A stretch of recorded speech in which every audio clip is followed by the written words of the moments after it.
സാധാരണ ഞാൻ പല വീടുകളിലൊക്കെ പോയി ഭക്ഷണം കഴിക്കുന്ന സമയത്ത് എന്തെങ്കിലും നല്ലൊരു ഭക്ഷണം കഴിച്ചാൽ അതിൻ്റെ ചേരുവകൾ അതിൻ്റെ റെസിപ്പി ചോദിച്ച് മനസ്സിലാക്കും.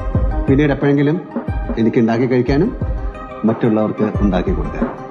ഭക്ഷണം അങ്ങനെയാണല്ലോ, നമ്മൾ തനിച്ച് കഴിച്ച് രസിക്കാൻ വേണ്ടിയിട്ടില്ല, മറ്റുള്ളവരും കഴിക്കുമ്പോൾ ആ രസവും കൂടെ നമുക്ക് കിട്ടും. അപ്പോൾ നമുക്ക് ആ ഫിഷ് ഫ്രൈ ഉണ്ടാക്കി നോക്കാം.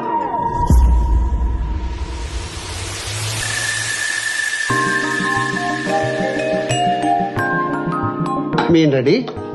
ഒരു 3 സ്പൂൺ മുളക് പൊടി, 1 സ്പൂൺ കുരുമുളക് പൊടി, ഒരു 1/4 സ്പൂൺ മഞ്ഞൾപ്പൊടി, ഒരു 1/2 സ്പൂൺ കായപ്പൊടി, ഇഞ്ചി വെളുത്തുള്ളി മിക്സ്. ഓപ്ഷനാണ്, വേണമെങ്കിൽ. നമുക്കിതെല്ലാം കുറച്ച് വെള്ളം ഒഴിച്ച് ഒന്ന് കുഴയ്ക്കാം.